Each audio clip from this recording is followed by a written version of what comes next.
Fala, seu bisonho, essa aula aqui faz parte do nosso curso online e você tem que prestar muita atenção, está sendo disponibilizada para você gratuitamente. Se liga, anota tudo que vai rolar nessa aula, faz um resumo massa que tu vai acertar várias questões na tua prova. E não esqueça de fazer a inscrição no nosso canal, deixar seu like, compartilhar com seus amigos e acionar o sininho para receber novas notificações com novas aulas. Tamo junto?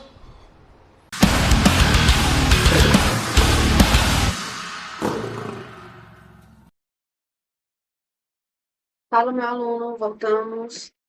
Vamos dar continuidade, tá certo? Colocar aqui o microfonezinho. Vamos dar continuidade aí, tá? A nossa aula, a nossa Maria da Penha. Paramos aqui nas súmulas, né?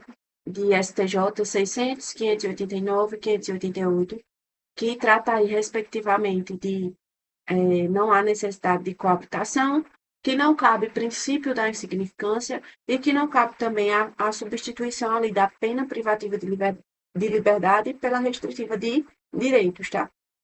Pessoal, quero que vocês entendam que a violência doméstica ali, familiar contra a mulher, ela é inegociável. Por quê?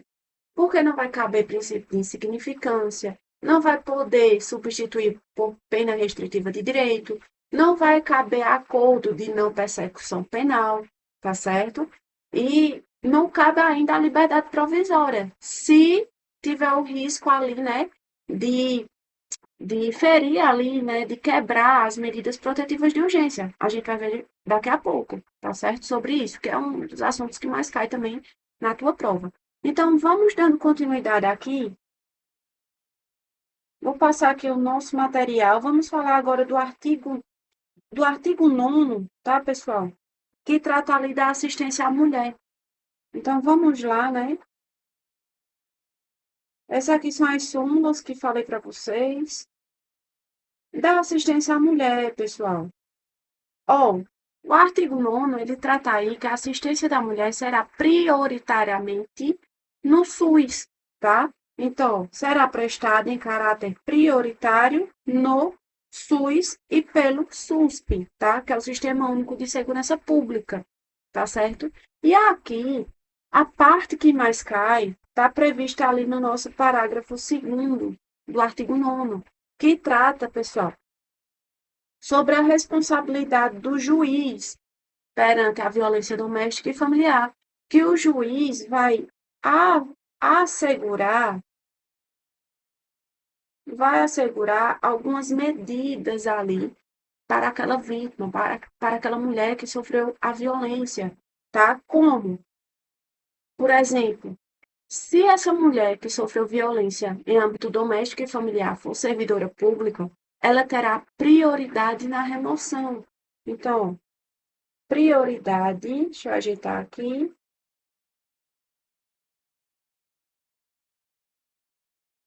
Ela terá prioridade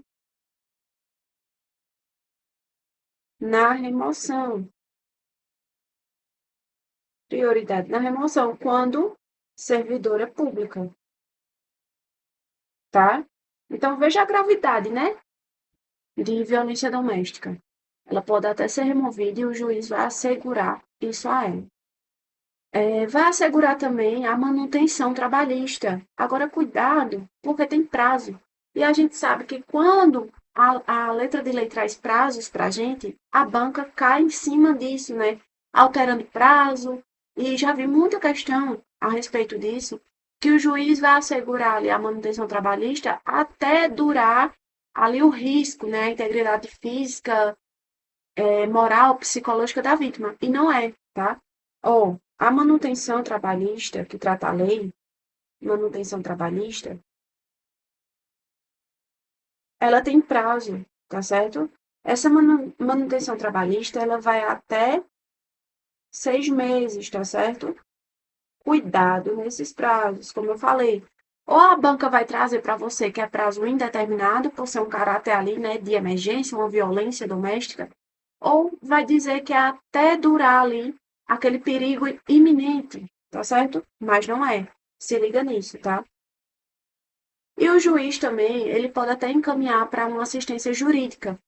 Caso a mulher, ali em situação de violência, ela tenha um interesse de entrar com ação ali de divórcio, por exemplo, tá? Então, ó, encaminha,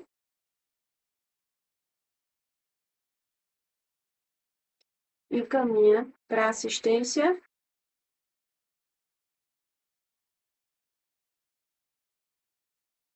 judiciária. Encaminha para assistência judiciária também, tá certo? É um dos pontos aí que o juiz vai assegurar aquela mulher vítima de violência doméstica, tá certo? Então, tira o print, tá? Eu vou limpar aqui para que a gente observe a letra de lei, tá bem? Como sempre, né? Faço um resumo, simplifico e trago a letrinha de lei para que a gente confirme aí tudo que foi falado, tá bem? Então, o juiz, ó, parágrafo 2º, como eu falei, isso aqui cai em prova, tá? Principalmente por conta do prazo. Então, o juiz vai assegurar a mulher para preservar sua integridade física e psíquica, acesso prioritário à remoção, quando servidora pública, manter o vínculo trabalhista por até 6 meses, encaminhamento à assistência judiciária. Fechou? Então, vamos seguindo. Ainda tem nossas questões hoje, hein? De quem é a obrigação de reparar o dano? E essa parte é muito interessante, da Lei 11.340. Quem é que vai reparar o dano? Pessoal, quem por ação ou omissão provocou algum dano ali àquela mulher, tá? E o que é mais interessante? Que esse camarada, né, esse agente aí que provocou esse dano, seja por ação ou omissão, ele vai ter aí que vai ter que pagar até os gastos que o SUS teve, tá certo? No atendimento a essa vítima de violência doméstica. Então, não é só o dano à vítima, não. Dano à vítima, tá? Que vai ter que ressarcir. Quase que eu não acho a palavra ressarcir, mas achamos. Ele vai ter que ressarcir o SUS, com todo o gasto que o SUS teve ali, até os equipamentos de monitoramento que vão ser disponibilizados ali para aquela vítima, né? Ele vai ter também que ressarcir o Estado, tá certo? Então, até os equipamentos, ó, equipamentos de monitoração. A lei é bem completa, né, pessoal? Então, quem que vai reparar o dano? Quem, por ação ou omissão, causou alguma lesão ou tipo de violência, seja qual for ali aquela vítima, tá certo? Vai ressarcir a vítima, o SUS e até os equipamentos de monitoração, tá? Então, vou limpar, como sempre, e vamos ver a letrinha de lei, né? Aquele que, por ação ou omissão, causar lesão, violência física, sexual, psicológica, qualquer tipo de violência, como eu falei, vai ressarcir, ó, todos os danos causados. Inclusive, essa parte, eu gosto muito dessa parte, ó. Inclusive, ressarcir ao Sistema Único de Saúde. Imagina aquela mulher, esse ano de 2025 aqui, teve um caso de violência doméstica e familiar, que foi de uma agressão que ocorreu contra a mulher, em que o companheiro dela a agrediu com mais de 40 socos no rosto, né? Então, imagine, essa mulher, ela, graças a Deus, foi socorrida, né? Teve lesões aí gravíssimas, tá? Não veio a óbito, tá viva. Mas quem reparou o rosto dela que ficou com lesões gravíssimas, inclusive permanentes, foi o Sistema Único de Saúde, tá? Então, quem é que vai ressarcir o preço aí pago pelo Estado dessa cirurgia? É o próprio agente que causou ali o dano ou a lesão, seja ela qual for, tá certo? É muito interessante isso aqui. Então, o parágrafo 5º, ele traz que até os dispositivos de segurança para aquela vítima que está em perigo iminente, tá? vai ressarcir também, ó, terão seus custos ressarcidos pelo agressor, tá bem? Não é simplesmente agredir e fica por isso mesmo, não. Que hoje a gente tem lei para proteger, né, essa mulher em situação de violência doméstica e familiar, tá? Vamos seguindo, tá certo? Ó, continuamos aqui, tá certo? No artigo 7º, que trata aí da questão da prioridade da matrícula dos dependentes dessa mulher, que vai ser prioritariamente a matrícula ali em uma escola, né, de ensino básico, próxima ao domicílio. Porém, o próprio artigo aqui, o próprio parágrafo 7º, ele traz que precisa dos documentos comprobatórios, quase não sai, do registro da ocorrência policial, ou seja, do boletim de ocorrência, tá? Para que seja feita essa matrícula dos dependentes. Só que aí vem a pergunta, professora, e não é necessário sigilo, não, mas vai ser garantido o sigilo dos dados, tá? Esses dados, tanto dessa mãe, dessa mulher em violência, como dos dependentes, não vai estar exposto, não, para todo mundo daquela escola. Só é necessário esse boletim de ocorrência, né, para comprovar. Por quê? Porque a própria lei traz, mais à frente, que independe de vaga nessa escola, que vai ter o acesso à matrícula prioritariamente, tá certo? Então, imagina que a escola não tem mais vaga, é metade do ano, e vai ter que assumir ali 3 crianças, tá? Vai ter que matricular. E vai ser em caráter prioritário, quando a mulher apresentar o boletim de ocorrência da violência doméstica.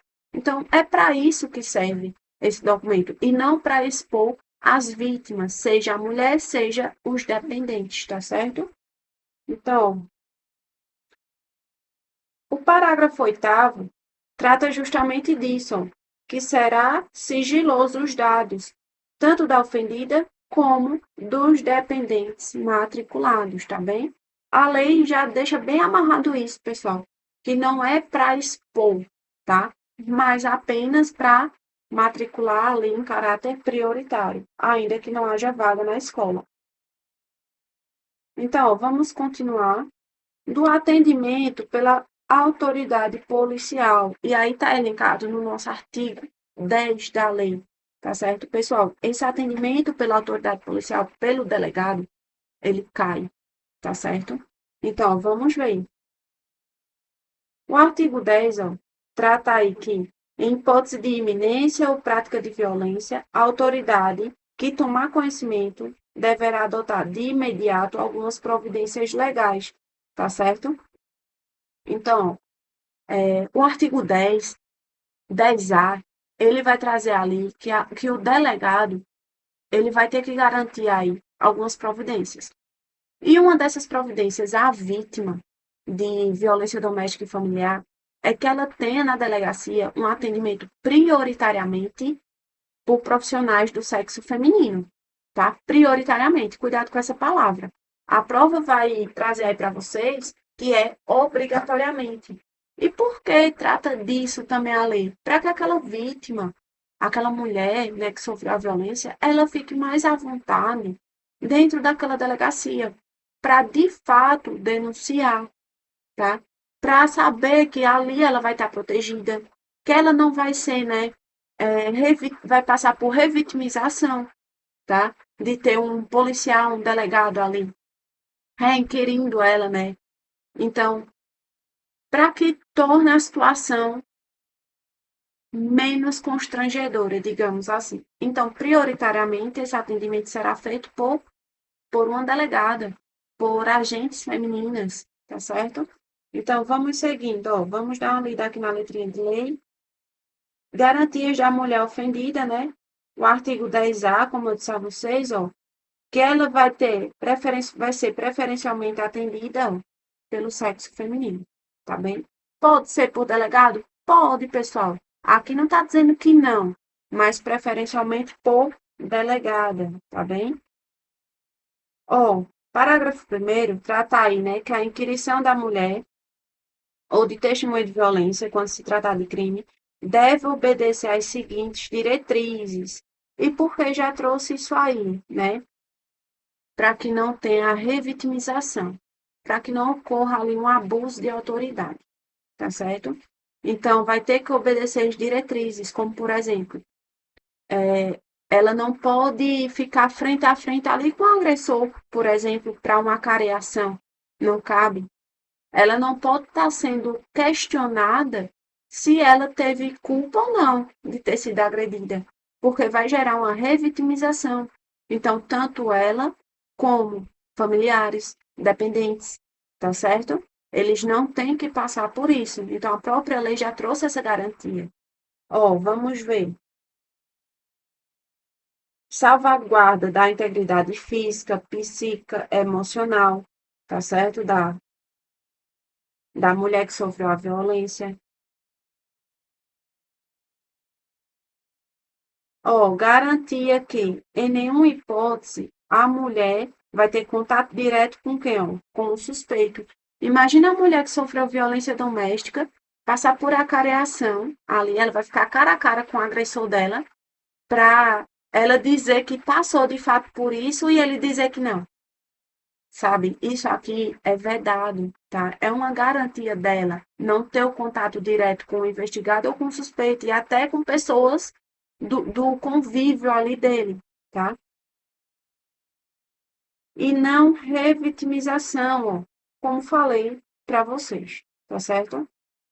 Agora nós vamos ver quais as providências que o delegado vai ter que tomar ali no âmbito de violência doméstica e familiar, tá certo? Vamos passando aqui, ó.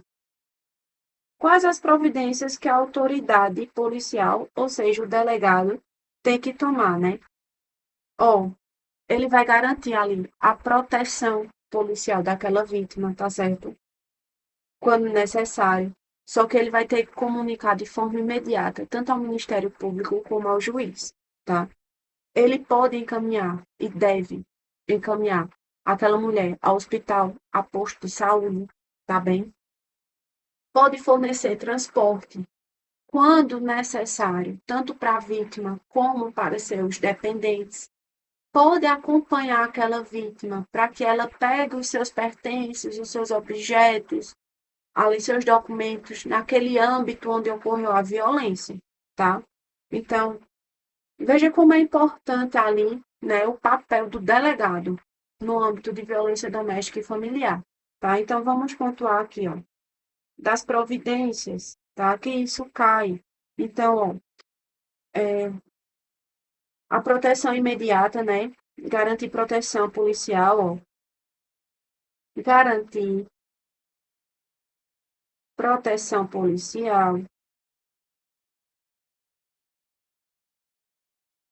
Mas lembre que aquele vai ter que avisar de imediato ao Ministério Público, tá certo? E ao Poder Judiciário, tá?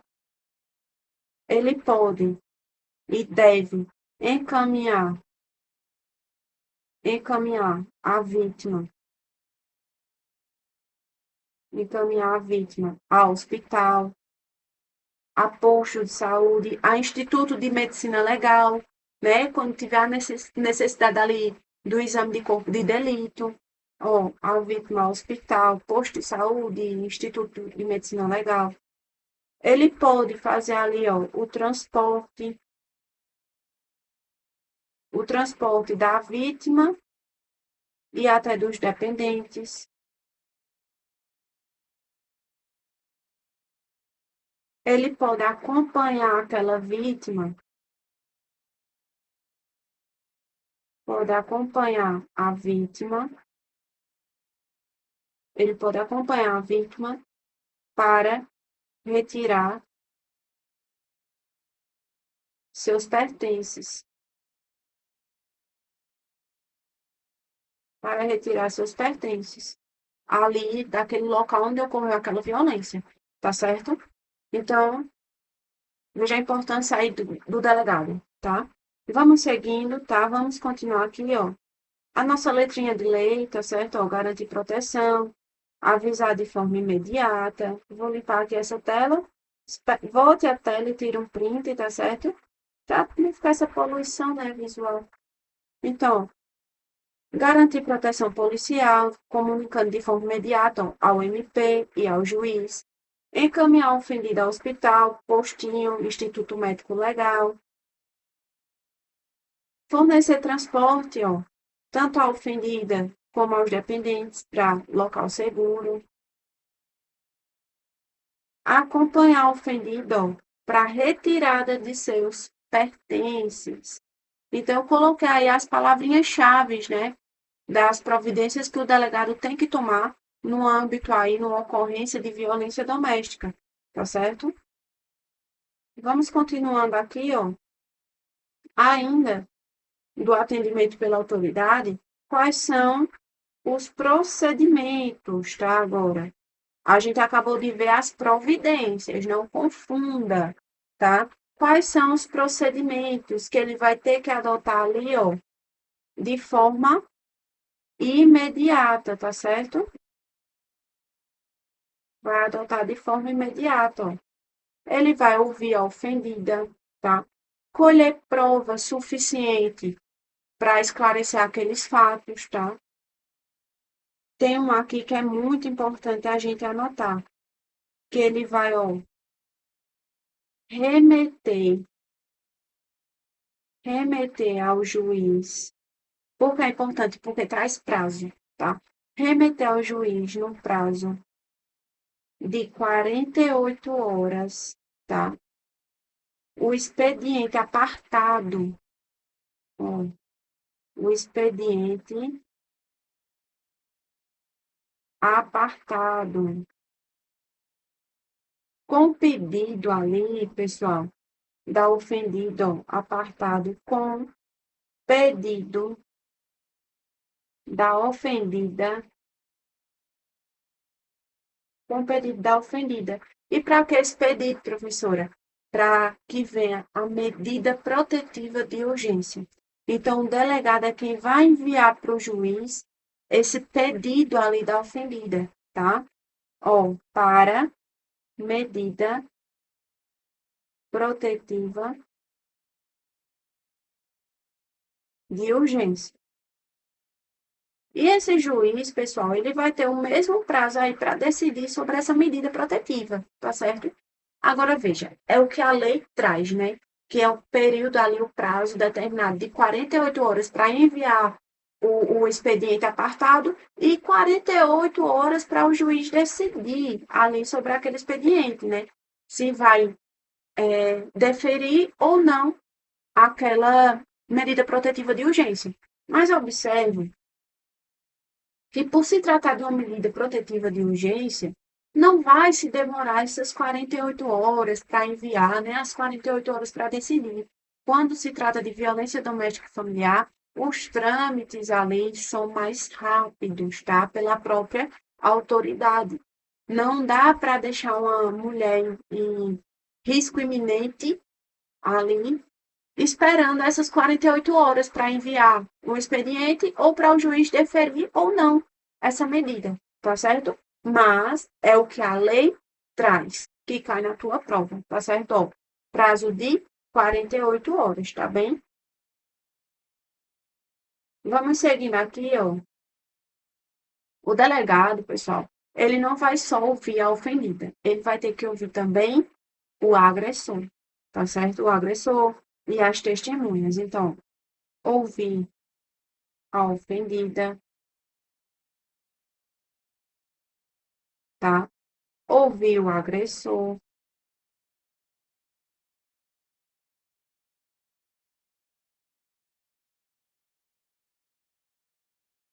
colher provas, né? Para esclarecer aqueles fatos, colher provas, desde que tenha relevância com os fatos, né? Essa aqui, são os principais procedimentos adotados pelo delegado. Faça a leitura de lei, tá? Mas se atente principalmente a esses pontos aqui, porque é o que eu já vi caindo em prova, tá certo? E aí, nossa letrinha de lei, como sempre, tá? Para que a gente confirme tudo o que foi falado aqui pela teacher. tá bem? E para que você faça sua leitura de lei também, tá certo? Do atendimento, ó, trouxe um questionamento aqui, pessoal, para vocês. Vou mudar aqui a canetinha. É necessária a existência de um processo penal ou de inquérito policial para que haja a concessão da medida protetiva de urgência? E aí, pessoal, sim ou não?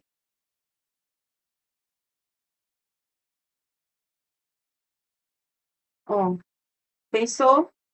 E a resposta é que não, pessoal. A própria Lei Maria da Penha, ela determina que não é necessário nem a ação, nem nenhum processo penal, nem um inquérito, tá? Não é necessário que tenha tido aquele crime para uma medida protetiva de urgência. Basta o iminente perigo de ocorrer, tá certo? Então, não é necessário, porque as medidas protetivas, ela tem tutela inibitória, tá certo? Ó, as medidas, deixa eu colocar outra cor aqui na canetinha. As medidas protetivas de urgência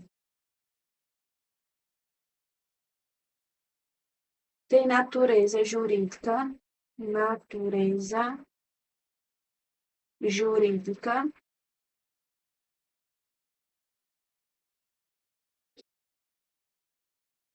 de tutela inibitória.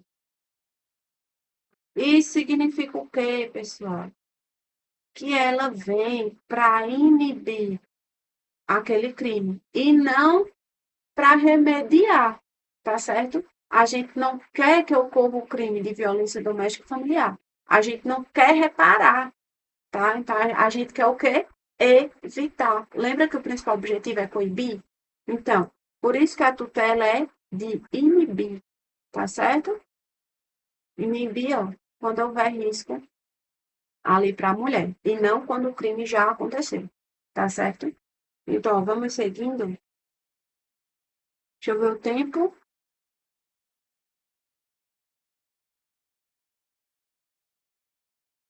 Aqui, ó, pessoal, aqui é quem, tá, pessoal? Foi um errozinho de digitação.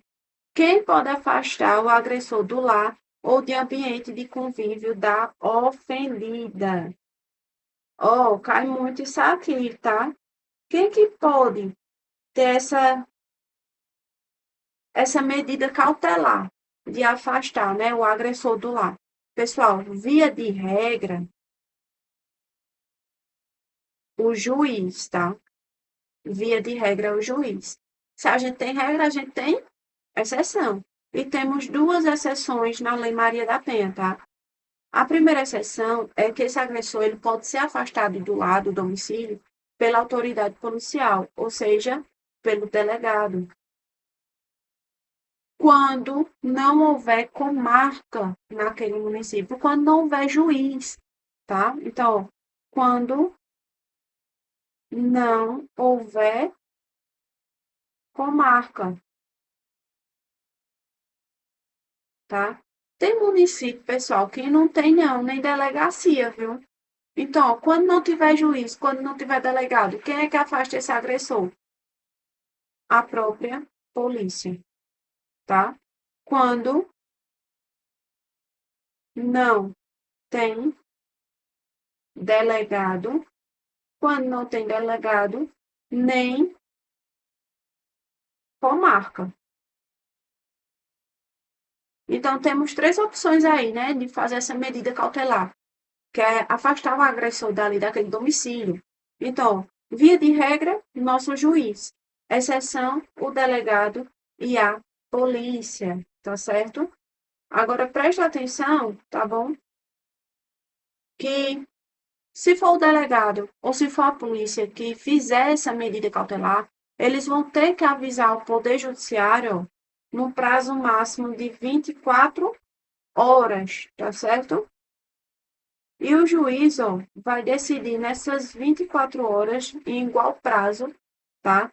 Se mantém, se mantém essa medida cautelar. Deixa eu aparecer aqui só o slide para ficar melhor para vocês verem, tá certo?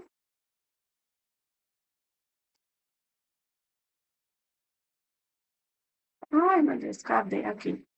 E esse juiz, ele também tem um prazo de 24 horas, ó. Se mantém ou se revoga essa ação de tirar o agressor do lar, tá certo? Então,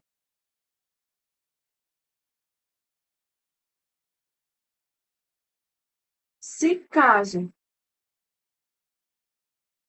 venha a risco, deixa eu voltar aqui para vocês, para falar com vocês. Tirei print ali da tela depois, tá certo? Pessoal, se tiver risco, a integridade ali da vítima e a que seja cumprida ali de forma íntegra a medida protetiva de urgência, se houver esse risco, tanto a vítima como a medida que foi estabelecida, não será concedida a liberdade provisória do agressor, tá certo? Então, presta bem atenção. Se houver o quê? Risco. Se houver risco à vítima e ao cumprimento da medida protetiva, e ao cumprimento da medida protetiva, não será concedida liberdade provisória, tá? Não será concedida liberdade provisória. Cuidado que a banca vai trocar muito isso aqui. Dizer que vai ser sim, que vai ser permitido a liberdade provisória, e não vai, tá? E até, ó, em casos de violência doméstica e familiar, só quem pode conceder fiança é o juiz, tá certo? Então, em caso de violência, ó, fiança concedida apenas pelo juiz. A própria Lei Maria da Penha trata disso aqui, tá certo?